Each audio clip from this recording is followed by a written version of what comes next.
নমস্কার বন্ধুরা, বন্দনা রান্নাঘরে আপনাদেরকে স্বাগত জানাই। আজ আমি আপনাদের সাথে ঘরে থাকা কয়েকটা উপকরণ দিয়ে একটা সহজ রেসিপি তৈরি করে দেখাবো। এটা আপনারা সকালের ব্রেকফাস্টে বা বিকেলবেলা স্ন্যাক্স হিসাবে তৈরি করতে পারেন। এছাড়াও বাচ্চাদের স্কুল টিফিনও তৈরি করে দিতে পারবেন। এটা এতটাই টেস্টি খেতে হয় যে বাচ্চা থেকে বড় সকলেই খেতে খুবই পছন্দ করবে। আপনারা পুরো রেসিপিটা দেখতে থাকুন, আশা করছি আপনাদের ভালো লাগবে। আর ভালো লাগলে লাইক শেয়ার কমেন্ট করে দেবেন। আর আমার চ্যানেলটা যদি এখনও পর্যন্ত সাবস্ক্রাইব না করে থাকেন তাহলে অবশ্যই আমার চ্যানেলটা সাবস্ক্রাইব করে দেবেন। এই রেসিপিটা তৈরি করার জন্য আমি এখানে দুটো মাঝারি সাইজের আলু সেদ্ধ নিয়েছি। এবার আলু সেদ্ধ খোসাটা আমি ছাড়িয়ে নিচ্ছি।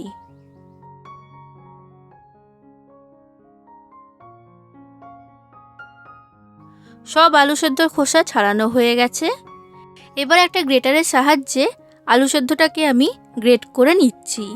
যদি আপনাদের কাছে গ্রেটার না থাকে তখন আপনারা হাত দিয়েও আলুটাকে মেখে নিতে পারবেন।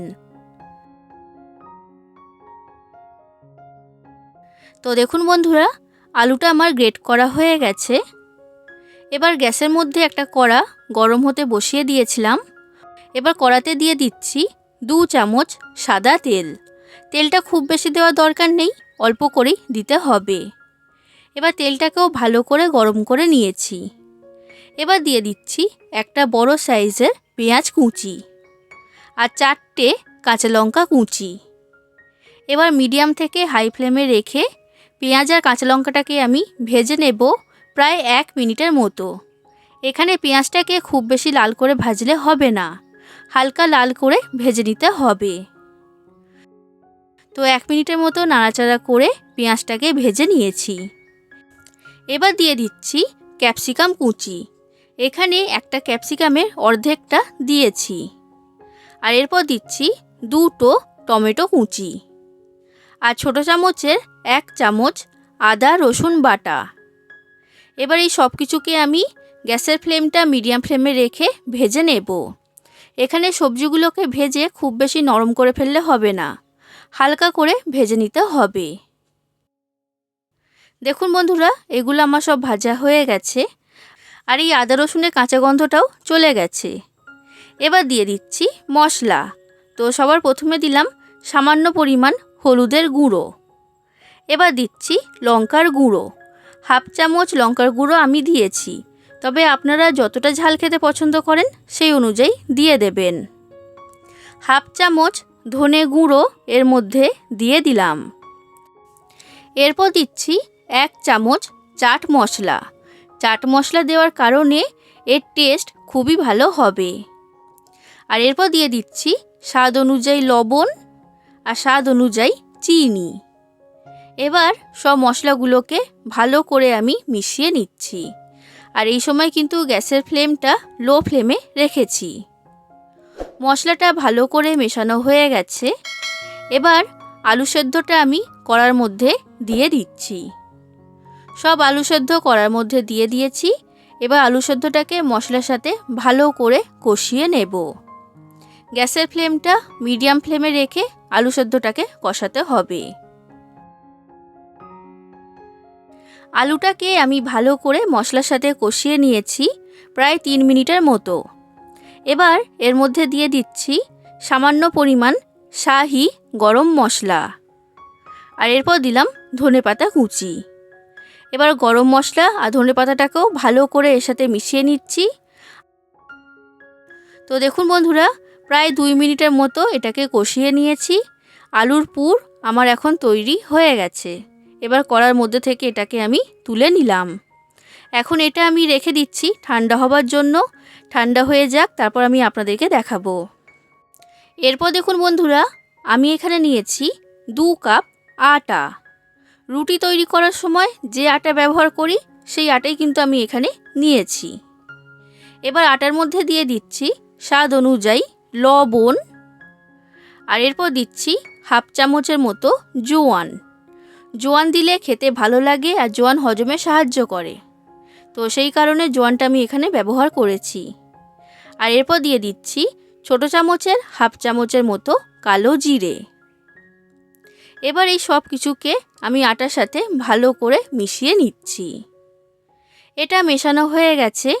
এবার দিয়ে দিচ্ছি 2 চামচ সাদা তেল। এবার তেলটাকে ভালো করে আটার সাথে মিশিয়ে নিতে হবে। আর একটু সময় নিয়ে মেশাবেন যাতে তেলটা ভালোভাবে আটার সাথে মিশে যায়। তো এটা আমার মেশানো হয়ে গেছে। এবার জল দিয়ে আটাটাকে মেখে নেব আর একটা শক্ত করে ডো তৈরি করব। ডোটা কিন্তু এখানে খুব বেশি নরম করলে হবে না, একদমই শক্ত করেই তৈরি করতে হবে। বন্ধুরা, আপনাদের যদি এই রেসিপিটা ভালো লাগে তাহলে অবশ্যই লাইক করে দেবেন, যতটা সম্ভব ততটা শেয়ার করে দেবেন আর কমেন্ট করে জানাবেন কেমন লেগেছে রেসিপিটা। আর আমার চ্যানেলটা যদি এখনও পর্যন্ত সাবস্ক্রাইব না করে থাকেন তাহলে অবশ্যই আমার চ্যানেলটা সাবস্ক্রাইব করে দেবেন। তো এই আটার ডোটা আমার তৈরি করা হয়ে গেছে আর দেখতেই পাচ্ছেন একদমই শক্ত করে ডোটাকে মেখে নিয়েছি।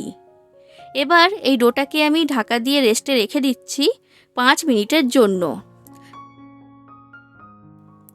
5 মিনিট হয়ে গেছে বন্ধুরা। পাত্রের ঢাকনাটা আমি খুলে নিয়েছি। এই ডোটা খুব ভালো মতো সেট হয়ে গেছে। এবার এই ডোয়ের মধ্যে থেকে আমি লেচি কেটে নেব। লুচি তৈরি করার সময় যেমন সাইজের লেচি তৈরি করা হয় ঠিক সেই রকম সাইজের করেই লেচিগুলোকে আমি তৈরি করে নিচ্ছি। এবার এর মধ্যে থেকে একটা লেচি আমি নিয়ে নিলাম আর বাদবাকিগুলোকে ঢাকা দিয়ে সরিয়ে রাখছি। এবার এই লেচিটাকে আমি বেলে নেব আর বেলার জন্য শুকনো আটা ব্যবহার করছি। এই লেচিটাকে লুচি তৈরি করার সময় যেমন সাইজের বেলা হয় ঠিক সেই রকম সাইজের করেই বেলতে হবে, তবে খুব বেশি পাতলা করলে হবে না, সামান্য একটু মোটা করেই বেলে নিতে হবে। তো দেখুন বন্ধুরা, এটা আমার বেলা হয়ে গেছে আর দেখতেই পাচ্ছেন একটু মোটা করেই এটাকে বেলে নিয়েছি। এবার যে আলুর পুরটা আমি তৈরি করেছিলাম সেই আলুর পুর আমি এর মধ্যে দিয়ে দিচ্ছি। আর আলুর পুরটা ঠান্ডা হয়ে যাবার পরেই কিন্তু এখানে ব্যবহার করতে হবে, গরম আলুর পুর এখানে দেওয়া যাবে না, এটা আপনারা খেয়াল রাখবেন। এবার এই রুটির চারিদিকে আমি লাগিয়ে দিচ্ছি জল। জল লাগানোর কারণে এটা খুব ভালোভাবে আটকিয়ে যাবে, কোনোভাবেই কিন্তু খুলে যাবে না। এবার এইভাবে ভাঁজ করে এটাকে মুড়ে মুখটা বন্ধ করে দিচ্ছি আর এইভাবে হাত দিয়ে চেপে চেপে এটাকে আটকিয়ে দিতে হবে। তো দেখুন বন্ধুরা, এটা আমার তৈরি করা হয়ে গেছে। ঠিক একই রকমভাবে আপনাদেরকে আমি আরও একটা তৈরি করে দেখাচ্ছি যাতে আপনাদের বুঝতে সুবিধা হয়। বন্ধুরা, ঘরে থাকা আটা, আলু আর কয়েকটা জিনিস দিয়েই এটা তৈরি করা হয়ে যায়। তো সেই কারণে আপনাদের যখনই ইচ্ছা হবে তখনই এটা আপনারা বানাতে পারবেন আর খেতেও কিন্তু খুবই টেস্টি তৈরি হয়। এরপর গ্যাসের মধ্যে একটা কড়া গরম হতে বসিয়ে দিয়েছিলাম। এবার কড়ার মধ্যে দিয়ে দিচ্ছি সাদা তেল বা রিফাইন্ড অয়েল। তেলটাকে ভালো করে গরম করে নিয়েছি। এবার গরম তেলের মধ্যে এইগুলোকে একটা একটা করে দিয়ে দিচ্ছি। একসাথে অনেকগুলো দেওয়া দরকার নেই, যে কটা ধরবে সে কটাই দিয়ে দিতে হবে। এবার গ্যাসের ফ্লেমটা লো থেকে মিডিয়াম ফ্লেমে রেখে এইভাবে উল্টে পাল্টে দুটো দিক ভালো করে ভেজে নিতে হবে যতক্ষণ না এটা খাস্তা তৈরি হচ্ছে। বন্ধুরা, এই রেসিপিটার আমি নাম দিয়েছি আলুর খাস্তা। এটা দেখতে যতটা সুন্দর খেতেও হয় কিন্তু ততটাই মুখরোচক আর মুচমুচে, তাই আপনারা বাড়িতে অবশ্যই একবার তৈরি করবেন। আর কাউকে বানিয়ে খাওয়ালে সে কিন্তু বিশ্বাসই করতে পারবে না যে এটা আটা আর আলু দিয়ে তৈরি করা হয়েছে। তো দেখুন বন্ধুরা, এই আলুর খাস্তাগুলো আমার ভাজা হয়ে গেছে। এবার এগুলোকে তেলের মধ্যে থেকে আমি তুলে নিচ্ছি আর ঠিক একই রকমভাবে আমি বাদবাকি সবগুলোকে ভেজে নেব। এবার আমি আপনাদেরকে দেখিয়ে দিচ্ছি এই আলুর খাস্তাটা কতটা ক্রিস্পি বা মুচমুচে তৈরি হয়েছে। আওয়াজ শুনে নিশ্চয়ই বুঝতে পেরেছেন এটা কতটা খাস্তা তৈরি হয়েছে। তাহলে বন্ধুরা, আপনারা বাড়িতে আটা আর আলু দিয়ে এই রেসিপিটা বানাবেন আর কেমন লেগেছে সেটা কমেন্ট করে আমাকে জানাবেন। আজ আসি বন্ধুরা, আবার দেখা হবে অন্য কোনো দিন অন্য কোনো রেসিপির সাথে। ধন্যবাদ।